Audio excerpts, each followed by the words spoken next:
Why did they stay relatively unknown? Mhm. While some artists who are arguably less talented, and of course this gets pretty subjective, but Sure. they are subjectively less talented, but really well known. I learned to hate Fridays Mm. because Friday was the day they laid people off. Ooh. And so every Friday morning I'd get on the train and go, well, I wonder if this is the last train ride. That solution is going to be the average of all the data that it has access to. And it's not gonna be new. It's not going to be new at all. It can't be new. Point that it becomes part of our regular motion. We have to keep that motion going until it drives momentum. The momentum drives change, and change leads to growth. Welcome back to the Entrepreneur Podcast, where we explore the intersection of architecture, construction, and technology through the people shaping the built environment. Today, I'm excited to welcome Jeff Echols, founder of Echo Engagement and a recognized leader in innovation, business strategy, and communication for the AEC industry.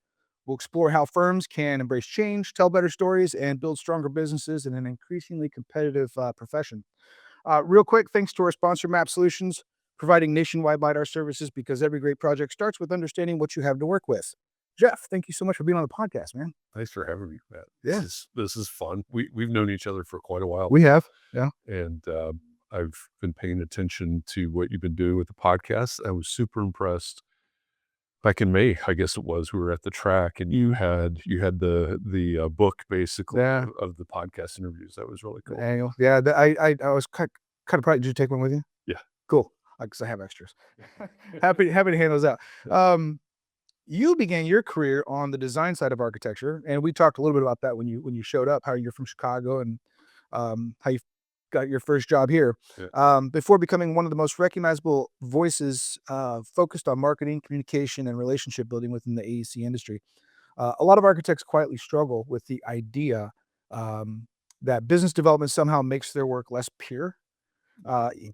Even though firms live or die based on trust and visibility, you've managed to bridge both worlds without seeming salesy, if I can use that word. Yeah. Looking back, what shifted in your mindset that made you realize communication itself is a part of architecture, not separate from it? Yeah, that's a good question. Everything comes down to communication, right? I've got two kids. They're both in college now, and back when they were thinking about college, and how do you as a parent guide your child when they're headed that way, and what they're trying to figure out what they want to do and what's most important about college and communication, right? It's learning to communicate with other human beings. And one of the things I think is still a problem in architecture school. You graduate from high school and you say, "Oh, I want to be an architect." You go to architecture school at Ball State or Cincinnati or Michigan or wherever. Obviously, we're in the Midwest. These are Midwest schools, but um, you go to school to learn to be an architect, right? That's the idea. And I think one of the big failures that we often have is learning to communicate what we do. And so when we're in school and we're in the different classes that we have, whether it's structures or systems or studio classes, design studios, we learn a language.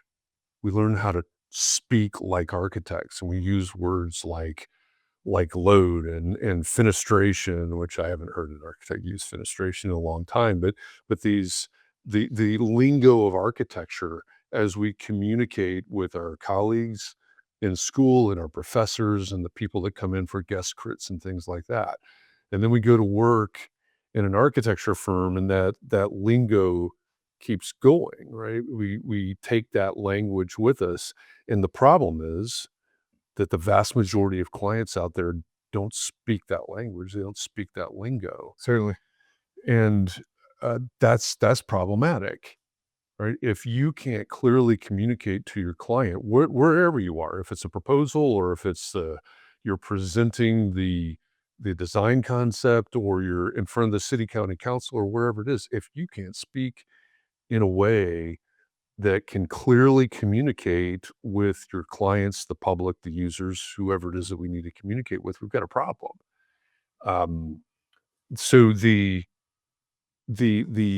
need to be able to communicate like a normal human being. No offense, but like a normal human being. Get rid of the stereotypes of the black glasses and the all black and the whatever, and communicate in a way that our clients, the public, et cetera, understand. That's the first key to all of it, right? I think for years, maybe generations, there's been this, dare I say, sort of ego around, oh, well, we're elevated professionals, and this is the way architects speak. And at the end of the day, you may be able to project this image of an architect, but we've got a big problem today because there are a lot of people who go, why do I need an architect? What's an architect going to do to me? What's an architect going to bring to my project? I don't care about your image or whatever, unless they want to hire a star architect, um, which the vast majority of us are not. So, how do we communicate and convey trust? Mhm.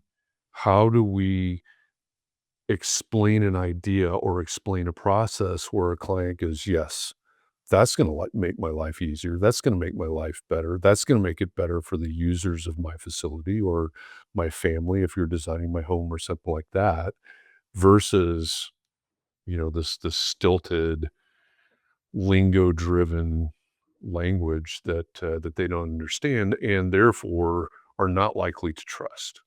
Gotcha. Was this mindset of communication, how important it is in architecture? Is this something that you I mean, can you think of a moment where that just clicked into place and you just like it was it an aha moment, or is this something that you're like a mindset you've developed over time?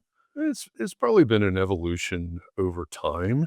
I got deep into storytelling Mm, as a communication process years ago, and some AIA members have heard me speak on this at different AIA events and conferences and things like that. But um, I started to get really interested in storytelling. One, I lived in Chicago for a long time, but I'm originally from Atlanta. My okay. dad got transferred to Chicago when I was a kid, and you think about being in the South and some of um, the storytellers there, and for those that don't know much history of the South, a lot of Irish and Scots came to the Southeast, and some of that, I think, especially Irish storytelling tradition, kind of continued through the generations of Southerners. And I remember sitting on my grandparents' porch when we would go down to visit, and old friends of my dad or old friends of my mom would show up, and we'd sit around and just be like people telling stories and stories and stories, like, and but fascinating Mm, and engrossing and engaging. And so, how does that translate into the business world? And so I started to, we're recording a podcast. I started to get into like the Business of Story podcast or Donald Miller's work, Story Brand, things like that. How do we communicate? Because that's the way that our brains are wired. sure. Our brains are wired to engage with and to remember stories.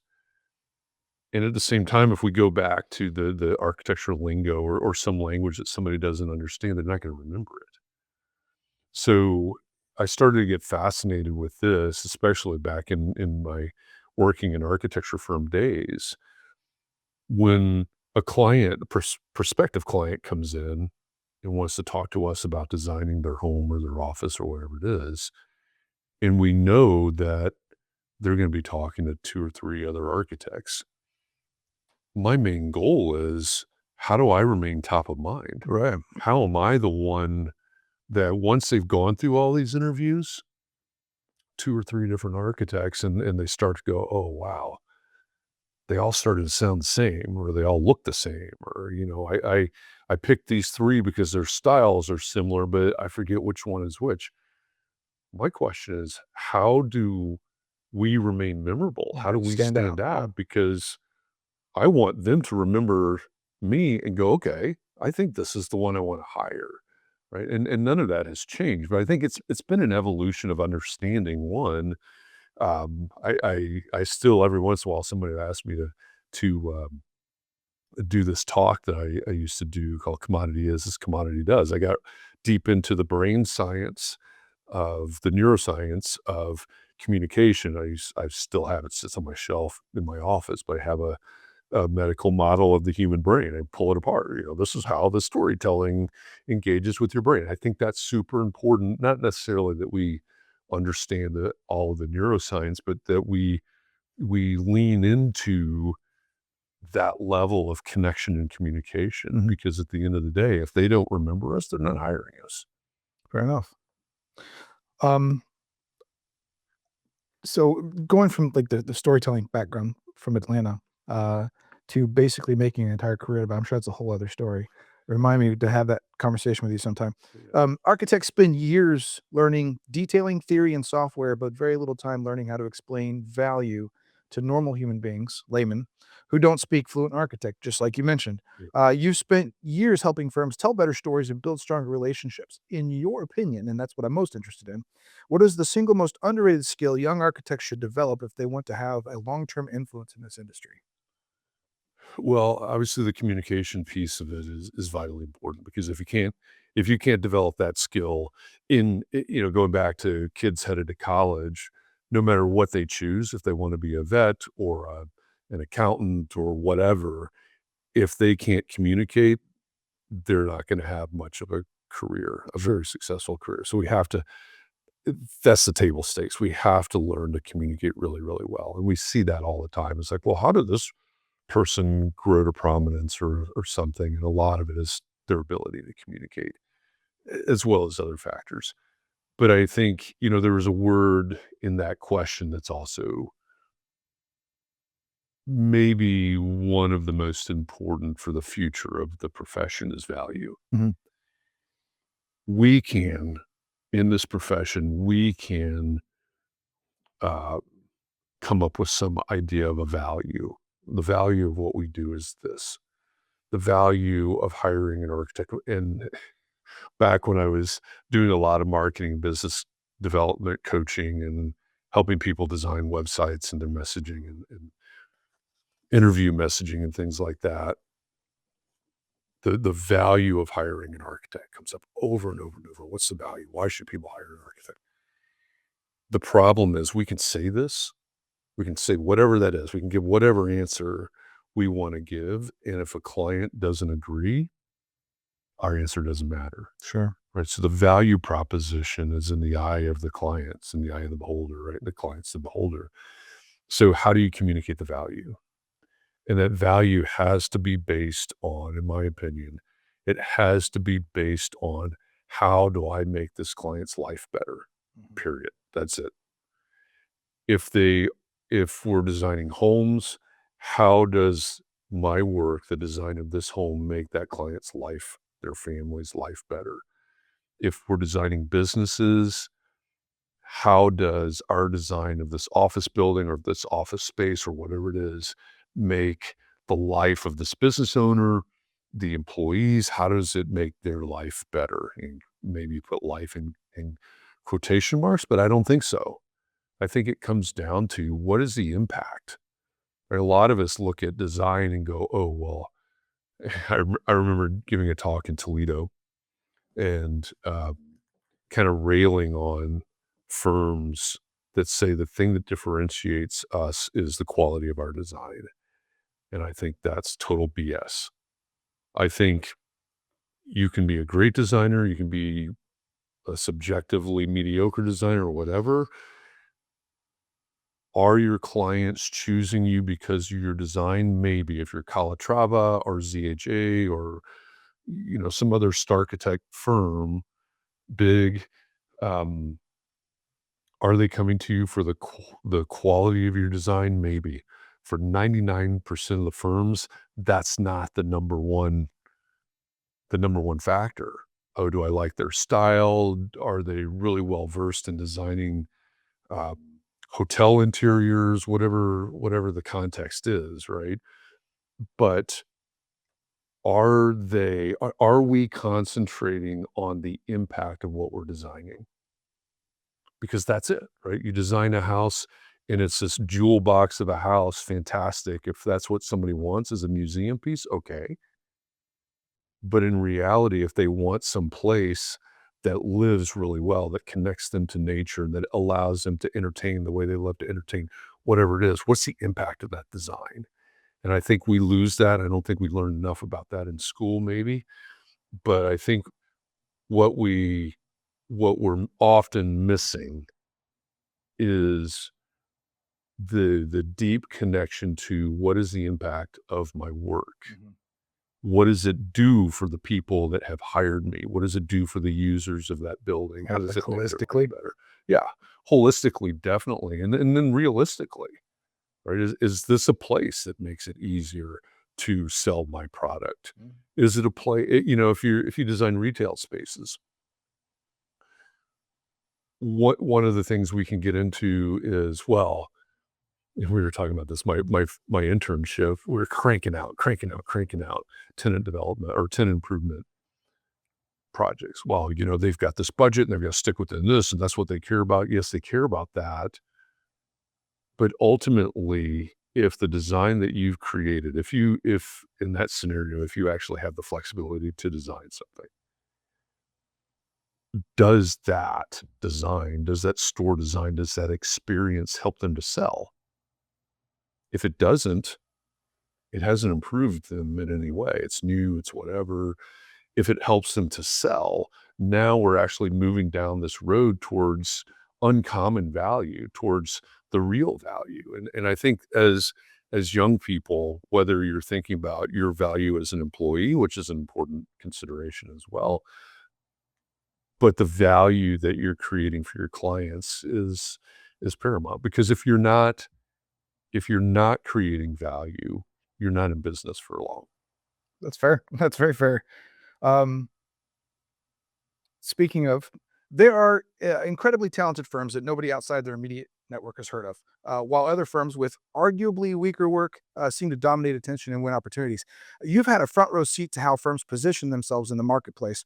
What separates firms that become magnetic from firms that stay invisible even when the design quality is there? Yeah. You sent me these questions ahead of time. And when I was going through these questions, I read that question. The thing that immediately came to my mind was that a few years ago, a friend of mine sent me Julia Cameron's book, The Artist Way. Mhm. And early in the book, I forget exactly where it is. It must be in the first couple of chapters. Julia Cameron poses the same question about artists. Why are some incredibly talented artists, why did they stay relatively unknown? Mhm. While some artists who are arguably less talented, and of course this gets pretty subjective, but Sure. but they are subjectively less talented, but really well known. And as she starts to unpack that question, she comes down to audacity. It's audacity. And that really struck me. Because one, a lot of us hear that term audacity, and we might have a little bit of a negative Sure. Yeah. uh, connotation around that. Oh, that's, they're audacious or something. But if we actually look at the definition of audacity, it's not that. It's more related to bravery. It's Mm. more related to, hey, I'm willing to put myself out there in those terms. And at the same time, I believe that for a firm, right? We've talked about communication, we've talked about value. If a firm is audacious enough to say this is the value that we create for our clients, and we're going to be completely authentic about that. We're going to lean into the value that we create, and that's what we're going to talk about, and that's what we're going to demonstrate, and that's what we're going to produce project after project after project. And we're going to be audacious. We're going to be maybe even aggressive about finding people who respect that, who want that, who connect with that. Those are the firms that are going to become magnetic because it's it, it- I have a lot of trouble with firms, and this goes all the way back to my marketing, business development, consulting.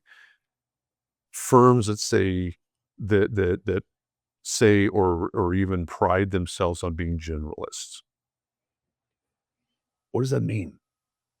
Right? Have you ever had a client, has any client in the history of architecture ever walked in the door and said, I generally want you to design something? And the answer to that, I think, is probably no. Right? Everybody comes with, this is what I want. It's a home, it's a business, whatever it is. These are my goals. And then it becomes the part of the architect's job to start to unpack that, right? Sure. Why do you want this? And so on. If you're a generalist and you're not focused specifically on anything, what does Audacity look like? Does it stand out on the street corner with a megaphone and black glasses and a black turtleneck and go, I'm an architect, I'm an architect? A day like today, you're going to burst into flames. But that's not going to be very effective, other than maybe getting you on the front page of the paper, the news, or whatever, is some wackadoodle that's standing out there in the 106-degree temperature with a megaphone. Mhm. But if you show up in a space that's looking for people to help solve specific problems to make specific impact, and you say, we are the people, we are the firm, I am the architect, whatever version of it, that understands this, that solves these problems, that creates this impact, you'll start attracting the people that are looking for that impact. You'll start to attract people that go, wow, this firm or this architect has a lot of empathy for my situation. That's the person I want to be with, right? Mhm. That's the person I want to work with. That's the person I want to hire. And so I think, the difference between magnetic and unknown is, one, it is, on some level, it is as simple as putting yourself out there. But you can't just, this isn't a throw spaghetti at the wall situation, right? This is, who do I want to attract? Sure. What do I want to attract? And how do I show up for those people? So I'm to unpack your answer a little bit. I'm hearing two things: the audacity, obviously, but I think what you really kind of one of the things you really brought up that I completely agree with. I built my business around the idea was to have a niche, to pick something, and then just be audacious enough to be the best at it. Sure. Is that what I'm hearing? Yeah. Yeah. I think that's a big part of it. And, there, having a niche and narrowing a niche maybe deservedly gets a little bit of hate these days. Oh, everybody is on TikTok or Instagram or whatever, talking about niching down, niching down, niching down. The reality is, going back to your previous question, if you're a young person, it would be incredibly hard to have a niche. Sure. When you're young, you need to be expanding and absorbing and figuring it out. And in that process, you may find your way to a niche. Yeah, you're building a foundation. Exactly. Yeah. Yeah, you've got to build that foundation. But at some point, yes, niche down. Is it museums? Is it homes? Is it a specific type of home? Is it, I've had a lot of clients over the years that I've coached on marketing, business development, or business operations who have been residential architects. Sure. And every single one of every single one of those firms is different. Maybe they're in the Midwest and they focus on lakeside homes, or maybe they're um, further into the Midwest, and they focus on homes that connect with the prairie, or whatever it is. And in all of our approaches, and in all of our interests, and in all of our authenticity, is naturally niching, Mm. right? You and I could have very similar experiences and be from very similar places, and yet we'll be very different human beings for whatever reason, right? The experience of our lives. And so in there somewhere is a human niche, Sure. right? So yes, we need to, and Some for sometimes it's not chosen though. Sometimes you don't choose your niche. sure, Sometimes it chooses you. It's just like you just find this kind of work continually comes to you. yeah, You're getting this kind of work, and then those customers like he does a really good job. I know other people that have this thing. Send more work to this guy. He does. He does this really well. yeah. Um, how do you mix that with Audacity? Yeah, I think that's really interesting, and I take that really personally because when I've been asked to do talks about my career, Mhm. a lot of times it's for younger people or college students or something. What's my career been like? How did I get started, et cetera? And I will freely admit that a huge percentage of my career has been driven by serendipity, right? Things that have Mhm. chosen me, people that have seen things that I haven't seen. And I mean, a very early origin story for me was my first job out of college when, we were talking earlier before Sure. we hit record, that my very first job was literally like across the street Like, from we me. walk there in about 10 minutes, yeah. Exactly. But my first job out of college, graduated and then went back home to Chicago, home at that time, had been home for a long time. And I worked for this firm up there. And again, the economy was terrible. And I got on the train every day, go to work, and I learned to hate Fridays Mm. because Friday was the day they laid people off. Ooh. And so every Friday morning, I'd get on the train and go, well, I wonder if this is the last train ride. But what I decided to do was, and this could sound really cutthroat to some people, but there was one other person in the office. This was a pretty large firm. There's one other person in the office that was my contemporary, graduated at the same time, same degree, different schools, but we were essentially the same in the hierarchy, right? And I got very intentional about the idea that, well, if it came down to us,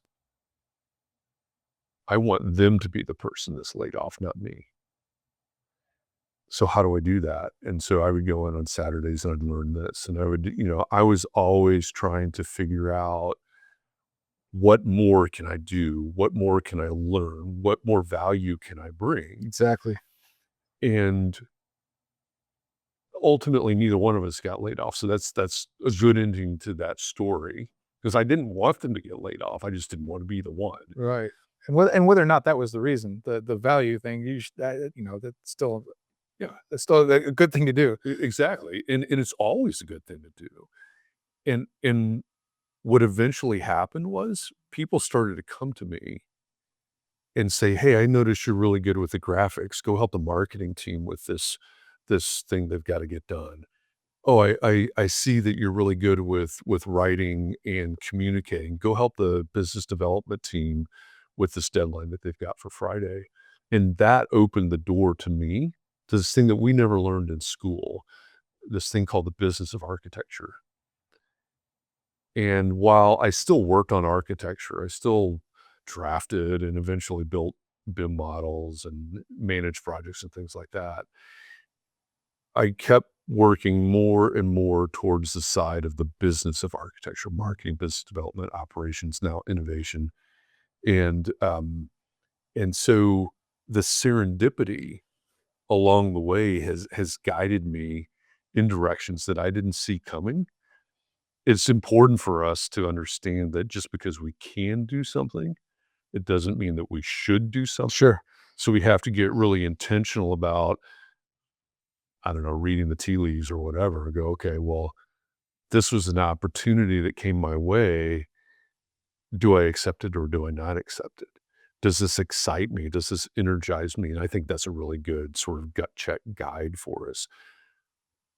Does this excite me beyond the level that somebody wanted me, somebody needed me, somebody um, said, "Oh, I think you'd be really good at that," or is that an ego thing, or is this, "Wow, I see a purpose in there for me. I see an impact in there for me. Yeah. Maybe I should lean into that." I think what you're describing is the difference between a niche and a pigeonhole. But yeah, yeah, yeah. I think that's a good way to put it. Yeah, Yeah. because the other part of it was I saw people in that same firm that were 100% pigeonholed.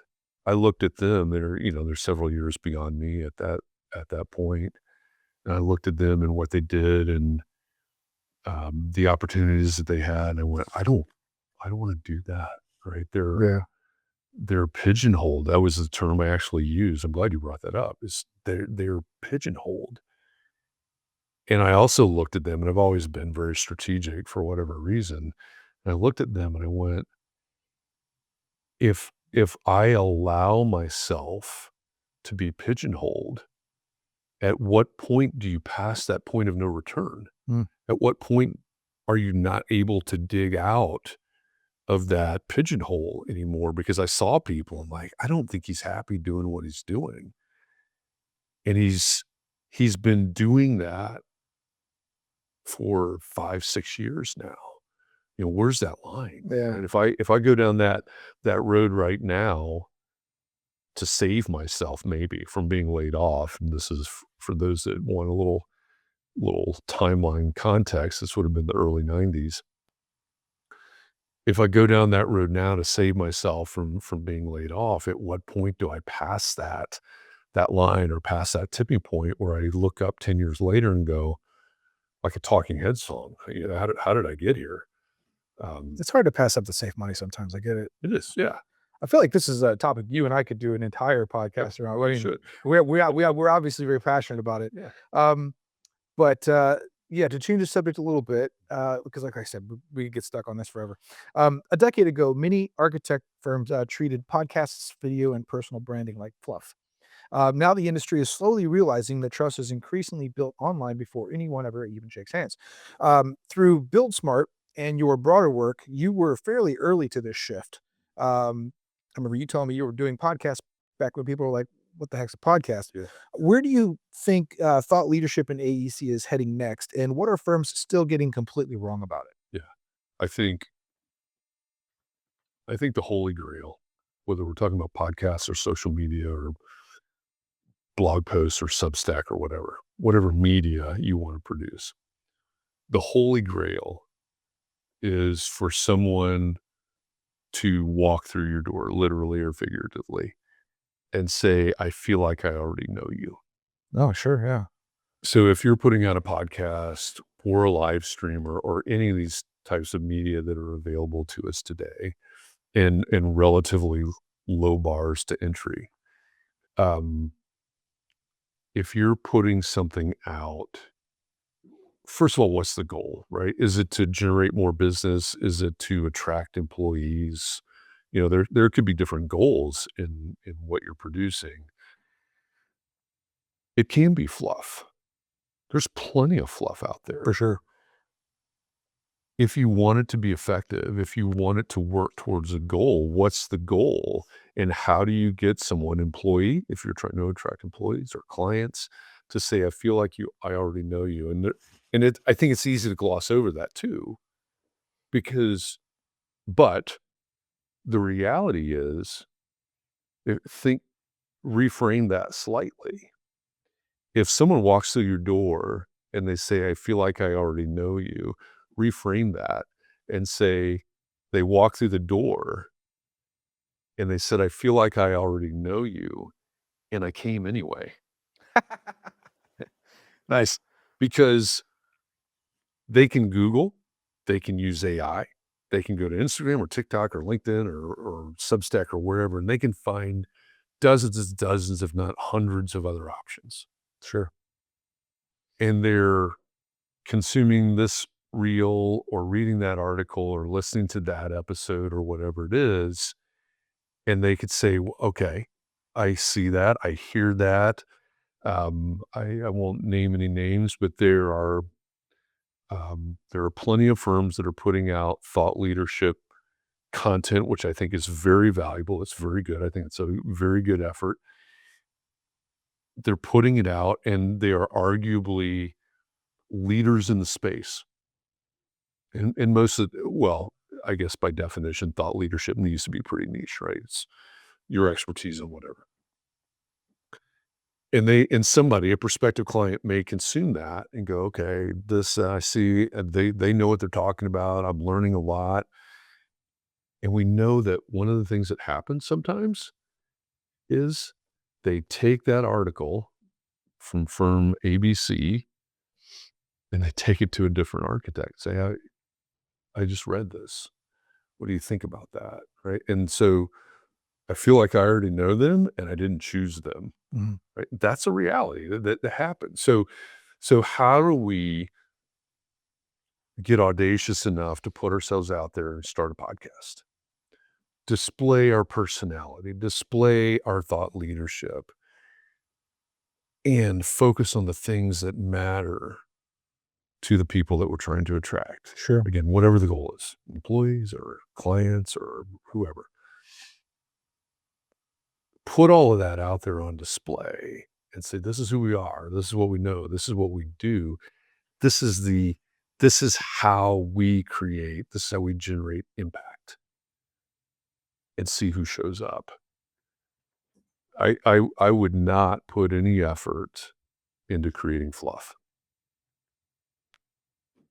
You just become part of the noise. Fantastic answer. But put effort into creating media around the impact that you're passionate about, the impact that you create.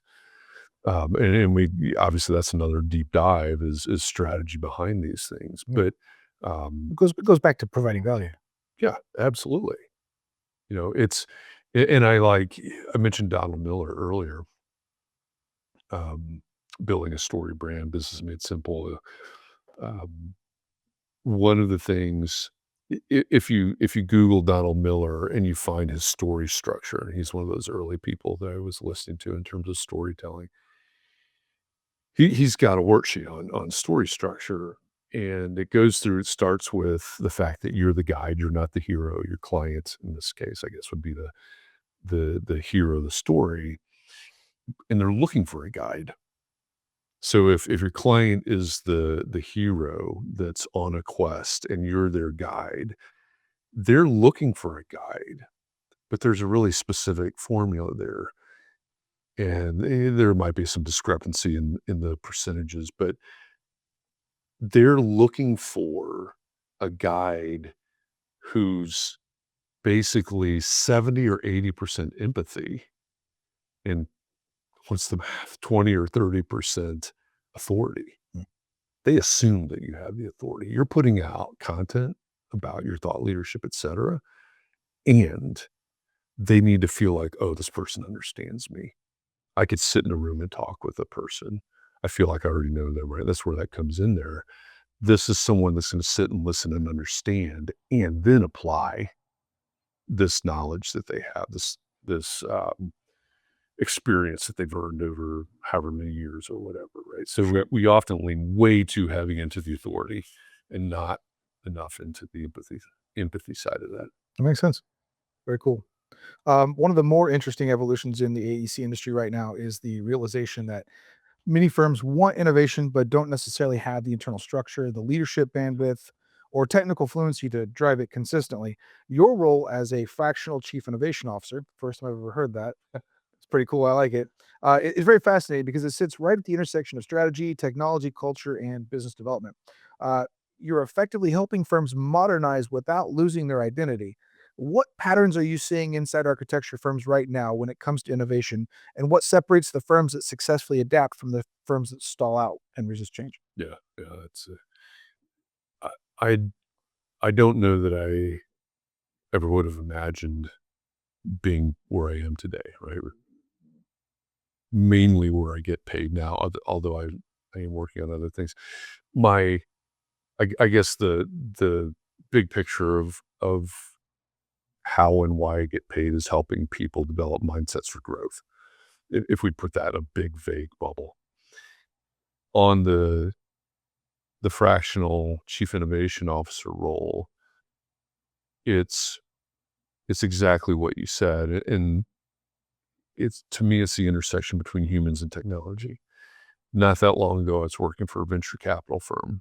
I was very much the face of that firm, although there was a well-known CEO behind it and everything. All of our podcasts and our events and our mastermind groups and everything else, that was me. I was the face of that. And where we diverged was that CEO had leaned 100% into technology for technology's sake.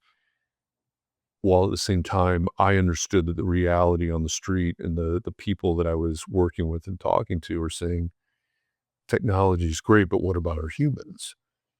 We need technology to amplify our humanity.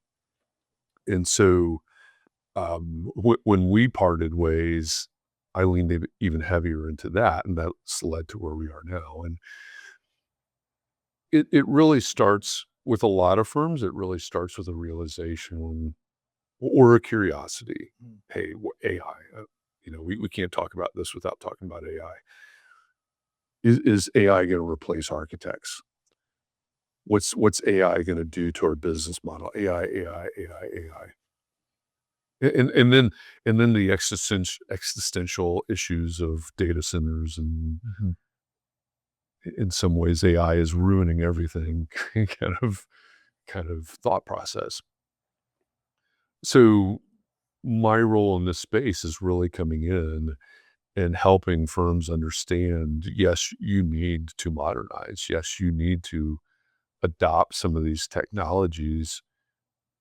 What's the best way to do that while retaining your identity, while amplifying your humanity, while keeping yourself safe?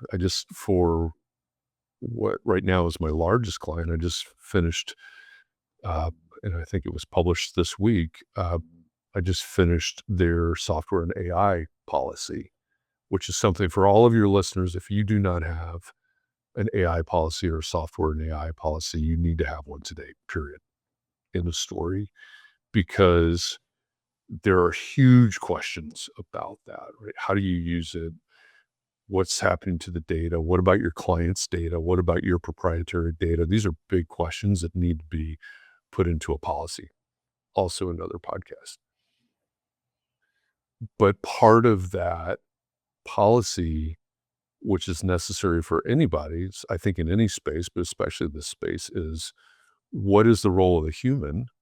What's the role of the technology? On some levels, we want the role of the human to be there for safety's sake. Mm. There's no architect in the world that ought to be stamping something, right? And this would be a violation of your professional code of conduct and licensure rules. Of course, you should never stamp something that was completely generated by AI. Also, right, you should be reviewing all of this for what impact does it make? Sure. And so, in a way, this is a lot of fun. Like, how do we use technology to make our businesses better? Even as importantly, how do we use technology to um, drive better impact, bigger impact? I was hosting an event down in Miami a little over a year ago now, I think it was. And in the room, I had designers, so architects, engineers. I had constructors, so GCs, CMs, whatever. And then I had clients, larger projects generally represented in the room, but super interesting conversations because clients would talk about their perception of value proposition. And it really got the designers in the room and also the constructors in the room to start thinking, okay, with these tools that are now available to us, what can we do now to serve our clients that we couldn't have done, or that would have been much harder, or that would have taken so much time and effort that they never would have paid us to do this, or we think they never would have paid us to do this? How can we serve our clients differently today than we used to? How can we elevate the role of architect? How can we expand the role of architect? And I think all of those possibilities are real now.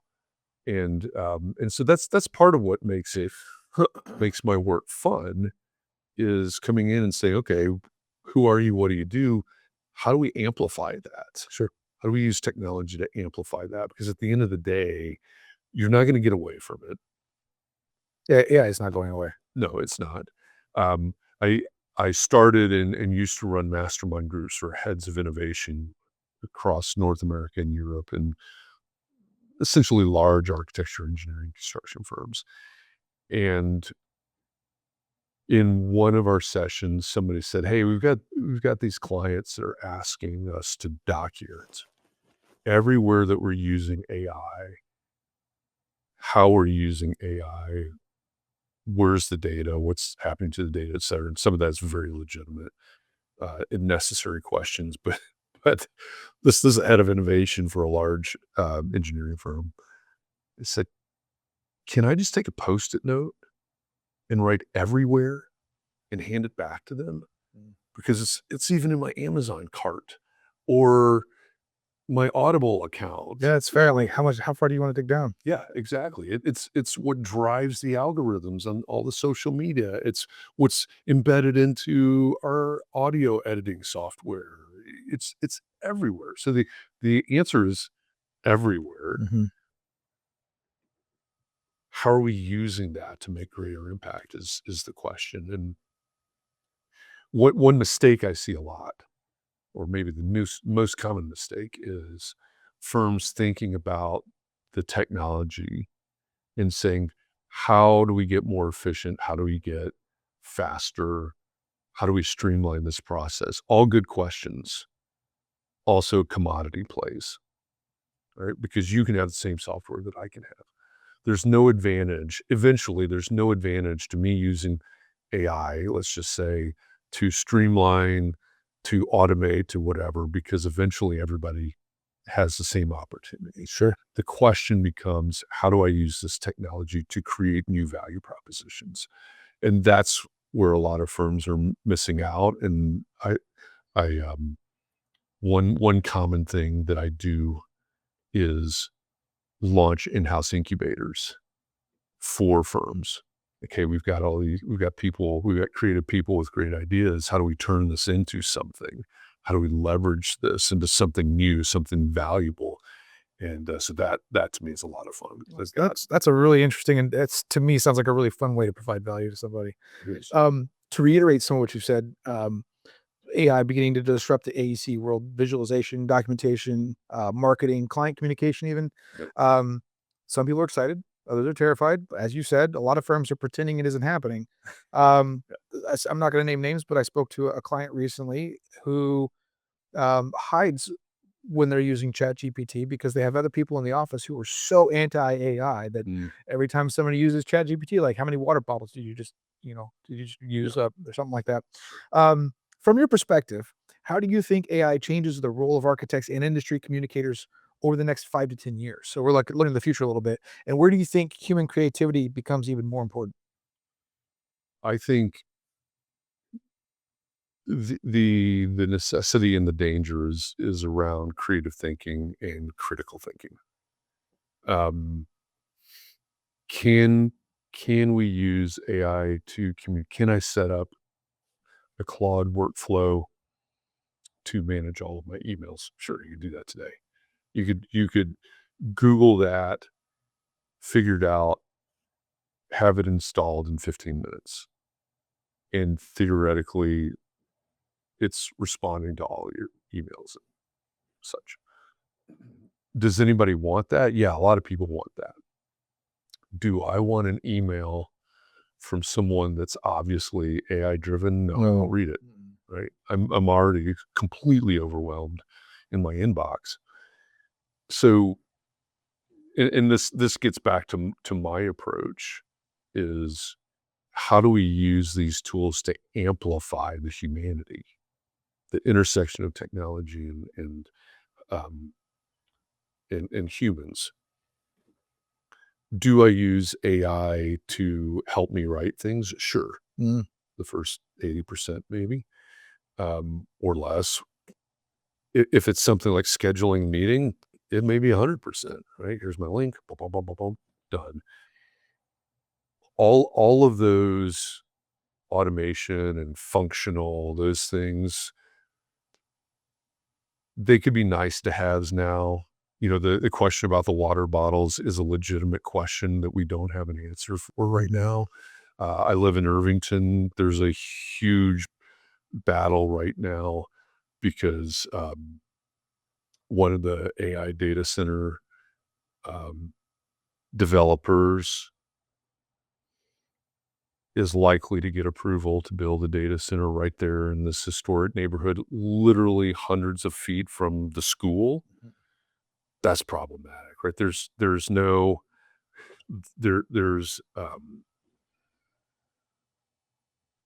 there's no redeeming factor for having a data center in your community.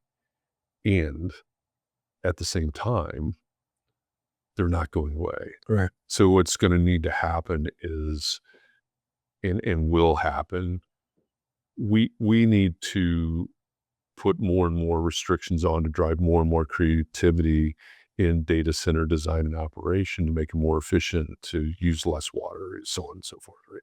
So there's that side of it. But in terms of the AEC world, how is it going to change the profession? How's it going to change that? I think we're going to really start looking at uh, the unknowns. Right? One of the knocks against architects, from my entire knowledge, is, well, architects design things that can't be built, or architects and engineers design things, and they have no idea what the cost is, or they have no idea what the cost to operate this is going to be, right? Those types of things are already becoming table stakes because now you can, Mm. right? There are engineering firms out there that are completely built on commissioning and um, and looking at, through field inspections and other reports and things like that, dialing in the operations to, whether it's a school system or whoever it is, to make these more and more efficient. So there's that side of the world that's data driven in that way, right? We can take data from this, that, and the other, and figure out how to make our buildings more efficient, to operate more efficiently, et cetera. We're already seeing, and I mentioned ZHA earlier, they have a computative design studio where they've developed their own AI software, generative AI software. And there are people already using tools to iterate faster and faster and faster. Mm. Right? Back in a lot of our days, we pull out the trash paper, we sketched and we sketched and we sketched and we sketched. I still think there's a lot of value there. Where does it go from there? Right? How do we process more and more and more ideas? That's one of the questions I think that will always be out there. But I think what is going to be critical to remember is that AI is simply processing data in some way. Is a large language model? Is it a generative tool? Is it whatever? It's simply processing data. How do we use it to process data? And then where does it become appropriate for us to start layering the creativity onto that? Sure. Right? We architects work better. I believe architects work better the more parameters they have. When someone comes to you and says, "I don't have a budget," first of all, don't believe them. But if there's no budget, if it's a big, huge, wide open site with no defining features, I mean, those are hard projects to do something with. Sure. And also the realm of tilt-up concrete warehouses and things like that, right?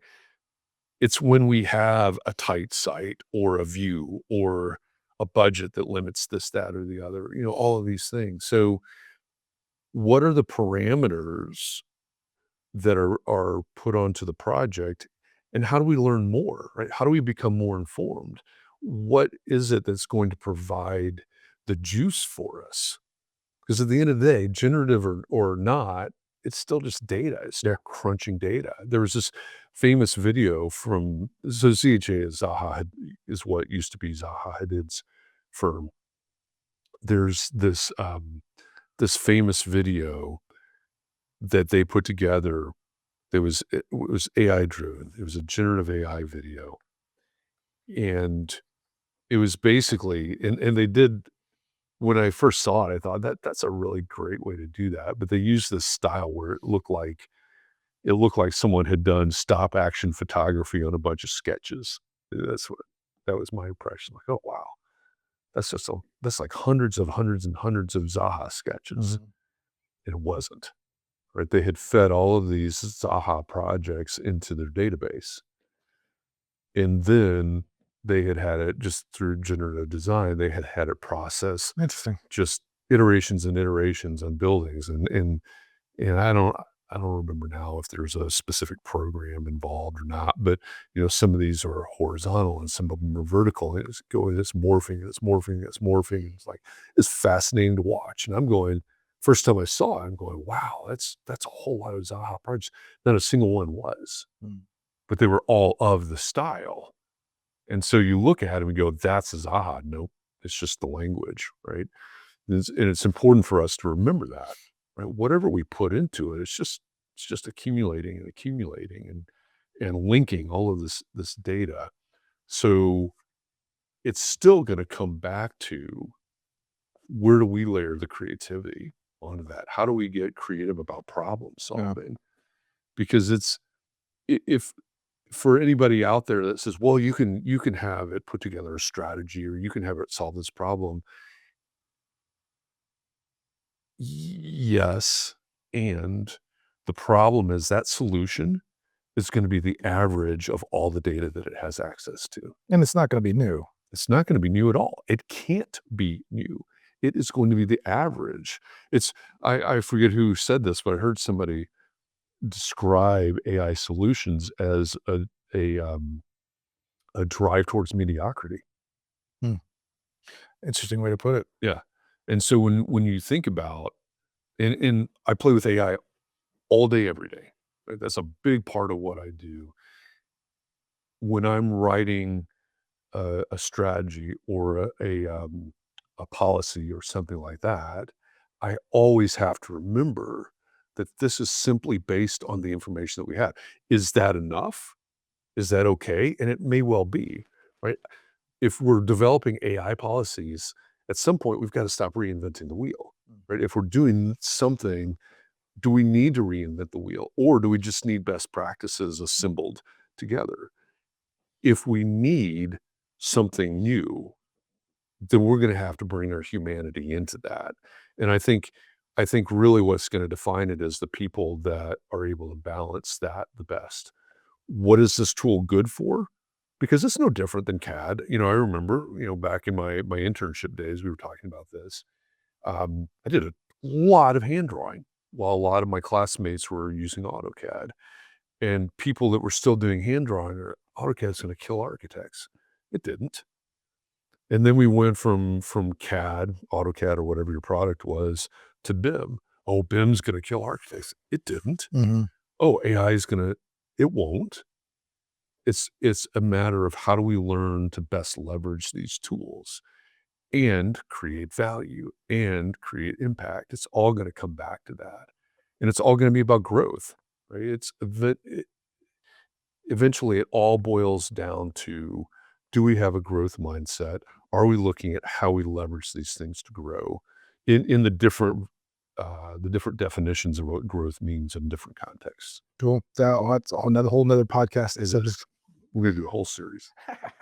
One thing I found very fascinating is your reoccurring emphasis on performance and engagement, not just in marketing, but how firms present themselves culturally. There's almost a theatrical component to great architecture firms. Clients are buying competence, but they're also buying confidence, vision, and clarity. Um, it reminds me of how some of the best firm leaders operate almost like conductors or storytellers rather than traditional executives. Was there a specific experience, a mentor, or even a non-architectural influence that shaped your understanding of architecture as something that must also be performed and communicated effectively? I think it is. So I spent 20 some odd years in firms before really taking a tangent onto this wild journey. And I think I'm continually impressed today by my clients who are firm leaders. Right? That's who hires me. I was sitting and thinking, last week, I think it was. I think it's always important to reevaluate who you're working for, who you're doing the work for, what your niche is, who your ideal client is, things like that. And I had this epiphany that over the past couple of years or something like that, that the firms that have engaged me at the highest level the fractional chief innovation officer type engagements have all described themselves as um, something around people first culture. And this didn't even click until I was thinking about it the last week or so. Was they're all ESOPs, so employee stock ownership plan. So it's an ownership model where theoretically all the employees are owners. And so that's meaningful to me as data points, basically. Okay, well, I'm talking about the intersection of technology and humans, so this starts to make sense. And then looking at the way that these people, um, these firms serve their clients, right? And they're very focused on that impact. And so I was thinking about that and then looking back across my career, and I've worked for some big firms and some small firms and some medium-sized firms. And I've worked I've worked with some great designers who were complete jerks.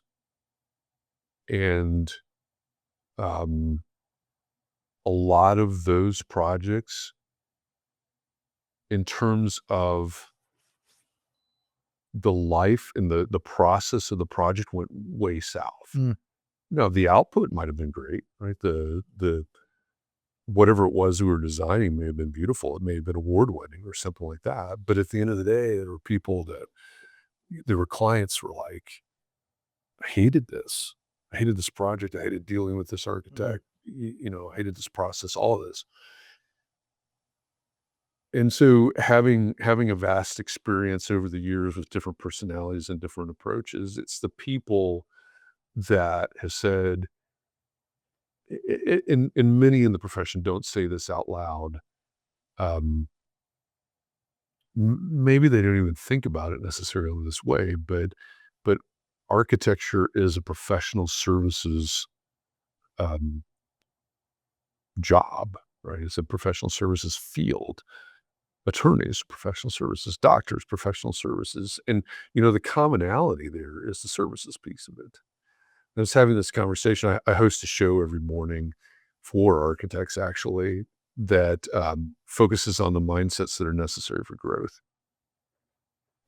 And one of the things that we talked about this morning was that if we forget about that services part, I would guess that a huge percentage of the architects that I know got into this, yes, because of design and style and things like that, and also because they wanted to create things to make people's lives or make the planet or whatever their bent is, Mhm. or all of those combined. They wanted to make things better for people. They wanted to serve. And when I look back over my career at the people that I've worked with and worked for, it's the people that still said, hey, we're here to serve, not to let go of expertise or professionalism or any of that. We're here to serve. Those are the people that created the greatest impact. And there are lots of things that go into that, right? You have to build a business that's capable of serving, and all the business side of the business of architecture, and the audacity to talk about it and demonstrate it, and all of those things. But ultimately, it's the people that have really inspired me are the ones that have held on to that belief that we're here to do something, to make impact, to serve. However you want to describe that, whatever words you want to use, I think it comes back to that. Is if we lose track of that, right, we can lean super heavy into the business of architecture, which is necessary, right? We have to build good businesses in order to be able to practice this wonderful art and science thing. But if we lean too heavily into that and forget about the service part of it, that can be a problem. If we lean too heavily into the service part and we give everything away, that's a problem, right? We can't sustain the business, et cetera. I mean, there's all kinds of different versions of that come back to balance, I suppose. But I think it's the people that that said, you know what, we're gonna change somebody's life with this project. Where do you host this show every morning? I hosted inside the Entre Architect community, which is my friend Mark Arlepage launched Entre Architect in 2012, and he and I have built things and collaborated on things, and we actually have a business that we're running right now called the Iconic Firm Accelerator. We've done a lot of things together over the years, and Mark has a huge heart for helping what is still the majority of firms in the United States are small firms, and he's leaned into that for the last, whatever that math is, uh, 20 years or so. Do you keep recordings of these? Yeah, they And where can people find them? if they Google Entre Architect, they'll find the Entre Architect Network. How do you spell that? ENTRE as entrepreneur, Entre Architect. Cool.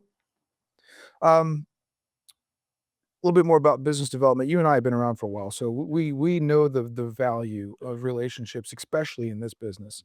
But the word networking makes a lot of younger professionals cringe because it feels transactional or fake. Right? Maybe it's just the terminology. I don't know. But the reality is that most careers in architecture are built through those relationships over decades, not cold applications. You've built a career around authentic engagement in the industry.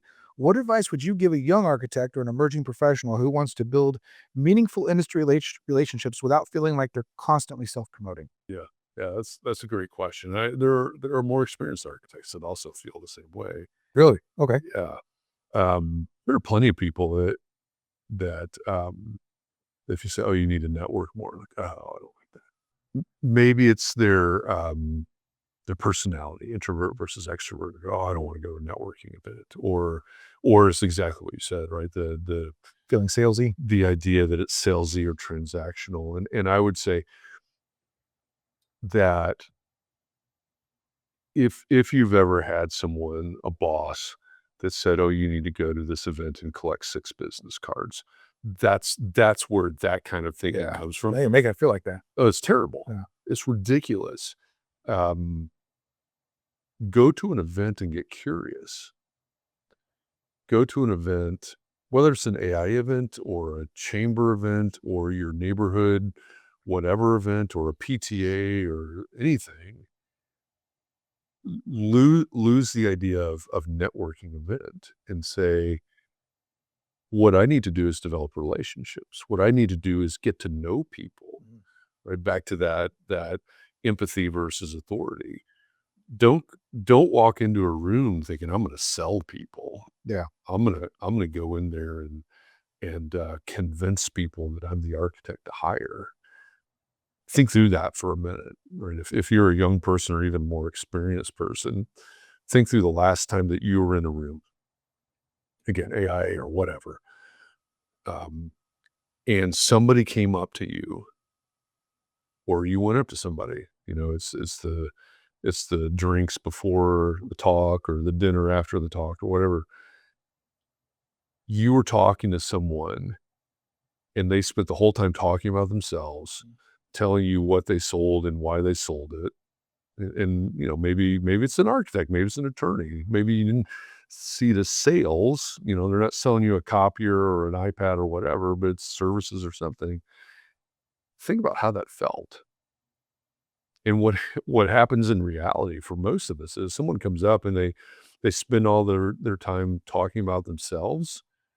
Our brains turn off and go, how do I get out of this conversation Sure. as quickly as possible? Yep. But if you flip that around and you think about the last time you were at some event like that and you had a great conversation, remember that conversation. A lot of times what happens is, like, if you and I tell this to young people all the time, in order to be or in order to become a great conversationalist, you need to do a couple of things. You need to ask great questions and you need to listen well. If you walk up to somebody and introduce yourself and get into this conversation and you ask them meaningful curious questions, they're going to keep talking about it. They're going to keep answering your questions. And at the end of that conversation, they're going to walk away going, oh my gosh, Matt was just a great person to talk to, even though they probably spent most of the time talking. You asked great questions. You got curious, right? That's what we need to, that's where we need to go in order to be great conversationalists. In order to build our networks, we need to not think transactionally, but we need to find that human connection and then get next level curious. How can I help this person? I used to do another talk on networking, the difference between networking and connecting. I would much rather you become a better connector than a better networker. And the way that I visualize networking is it's generally, got to be careful how I say this. It's generally a horizontal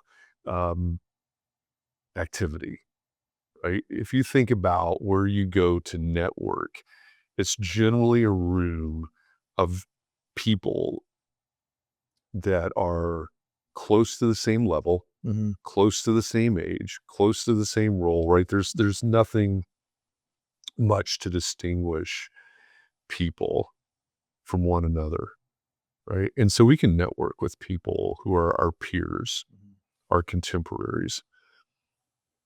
In business terms, that's generally not very effective. If we start thinking about connecting, that's a 3D game now. If I walk into a room and I'm thinking about all the people I know that need help in some way, there's a CEO that needs to hire an employee. There's somebody else that I know that's a mid-level manager that's looking for their next job. There's somebody that's looking for a dog sitter. There's somebody that is trying to start a business decorating cupcakes for kids' birthday parties, whatever. All the people I know that need something. And I walk into a room and I'm just completely open and curious. I might run into somebody and go, you know what?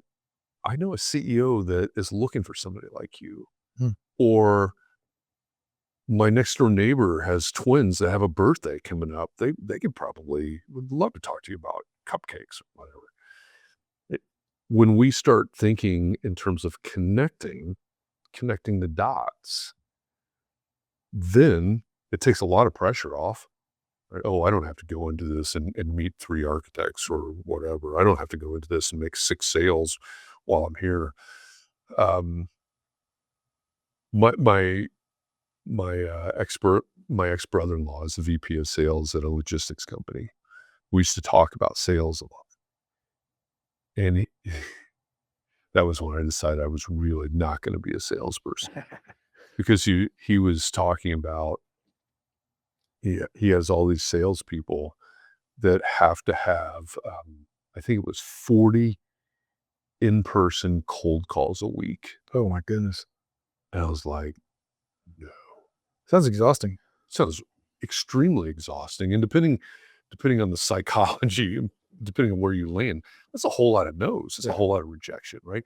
But understanding that all of that is based, it's just math, right? They work backwards on the numbers. In order to make this many sales, you need to write this many proposals. In order to get this many proposals, you have to have this many conversations. In order to have this many conversations, you need to have this many cold calls. That's the way that works. It's very formulaic, right? Been there. I don't want to be in that world. A lot of people, some people thrive in that world, obviously, and good for them. That's not me, right? I don't want to be in that world. I also don't want to be in the networking world. I want to be in the connecting world. How can I bring value to people? Sure. If I go into this, when I host my show in the morning, I have over time developed Jeff's steps to growth. It starts with curiosity. Growth always starts with curiosity. Oh, what's this? How does that work? And then exploration. I want to learn more about that.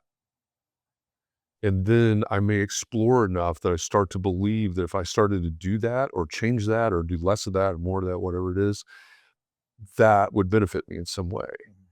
And I have to develop the belief to the point that I make a decision to take action, right? Because growth doesn't happen without action. Starts with curiosity that drives all the way to action. And we have to keep taking the action to the point that it becomes part of our regular motion. We have to keep that motion going until it drives momentum.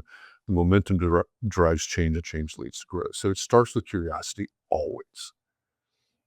So whether it's networking or connecting, or it's how do I provide value to my clients, or how do I, what Mark and I talk about with the iconic firm accelerator, how do I scale this firm from 1 million to 10 million?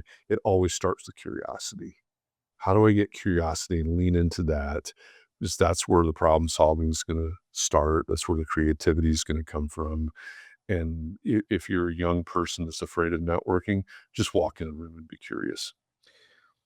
If I can be presumptuous enough to add to this, Yeah. I think that an answer that you gave to a previous question applies here as well. When you said, "How can I provide value?" I think going into these connecting events, with a mindset of service, you know, Yeah. like Yeah. how can I be of service? I think is very helpful. Yeah. Because you like, how can I help the people that I talk to? Maybe you can't, Yeah. but if you have that mindset, I think that that goes a long way, and it comes out in your communication. Yeah. I think that's a great way to link those together. And the reality is, if we don't have that service attitude that would lead to the curiosity, you may have designed tilt up concrete warehouses for decades. Mhm. If you don't remain curious, you're going to be surprised when that client that you've been working with for 20 years goes with another architect. Mm. Why did they switch? Well, it's because this other architect found a new way to provide value. And a lot of us will say, oh, well, that other architect must be charging less. Mm. They may or may not be, Right. right? And ultimately, that's not the reason that they made the decision, right? It may be part of the reason. So if we have that service mindset and we have that curiosity, we can always be pursuing the value proposition. We've been doing this together for a while. What's missing? How can I provide more value? What is it that you need to know? I was in that event that I was talking about in Miami. There was a developer on the stage that said, we have our own in-house construction. We hire architects and engineers to design these things. We have a really good idea of what it's going to cost, what it's going to take to build this thing. So they got the CapEx side, the capital side covered. They understand that completely. They said, what we don't have an understanding of, and what we can't ever seem to get, and this was aimed really is probably more at the engineers, but what we can't seem to do is to get engineers to help us to understand the OpEx side. Once this facility is up and running, what's it going to take to operate that? That's a bigger part of the equation for that client than the CapEx side is, and no one's helping them to understand that. And it was super interesting to be in that room and to see the light bulbs come on in the room, and for people to start talking about, okay, why is this missing? How can we change that? Because now all of a sudden, right, at least for this one client and the people they've been working for, this is a new opportunity for value prop. It's a new opportunity for someone to come in and provide value. Yeah. And if we don't get curious about that, we're never going to see it. And eventually that client is going to go to somebody else. Fair. You've interviewed countless leaders across architecture. I'm trying to catch up with you, but I know I got a ways to go. I'll press pause. You catch up, and then we'll do it together. Fair enough.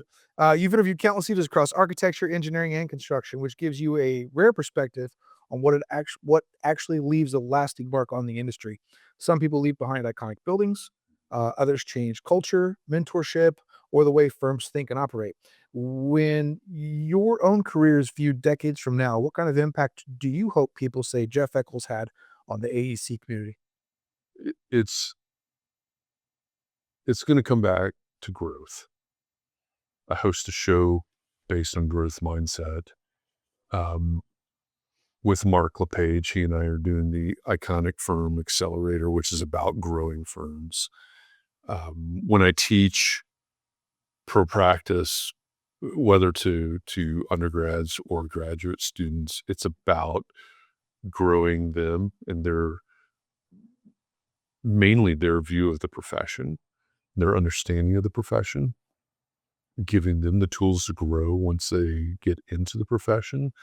When I'm working with my clients as um, fractional chief innovation officer, the question is always, how do we grow this in a way that creates more value? When I brought through AIA, when I brought the Christopher Kelly Leadership Development Program to Indiana, that's about growing leaders. So hopefully my legacy will all be wrapped up in the growth. I mean, that's a huge thing for me. It's been a huge thing for me personally, um, through my own growth. And when I talk about when I do my show in the mornings and I talk about growth, I talk about through three different lenses, basically: personal growth, relationship growth, and professional growth. Because I think that sort of encompasses the human experience. There can be nuances and different areas, but if we're looking at our personal growth, which needs to come first, because you can't grow in a relationship if you aren't growing yourself. You can't grow your business if you aren't growing yourself. Um, but when we're looking at our personal growth, our relationship growth, and our professional growth, if I can have an effect, if I can help people look at those areas, and depending on what my role is, right? My role as a fractional chief innovation officer is professional growth, helping that firm grow. And what I bring to that is my philosophy of culture of growth, which is very much triple bottom line. If your firm really wants to grow, you have to foster a culture of growth. And that means focus on growing your people, focus on growing your clients, and then the focus will become on growing the firm. Because if you take care of these, that will grow. It all works together. If I can help anybody figure out, maybe even as a side note, how to grow in a relationship, I'm happy to do that. I've got plenty of failures in that, plenty of growth in that area.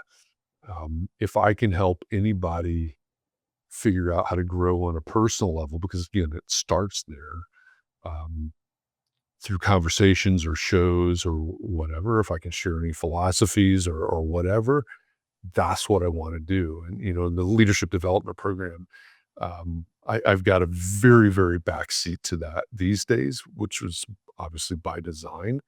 I spoke on a panel in their closing session at CKLDP this year, to kind of bring it back full circle. But the 16 scholars per cohort that are going through that leadership development program is very important to me, that they're growing personally and understanding how to grow as leaders.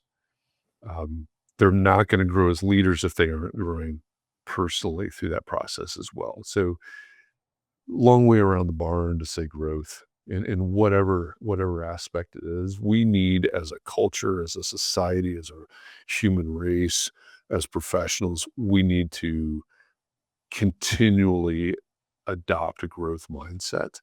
Um, we can see points in history, points in society, points in the profession where things have started to slide backwards.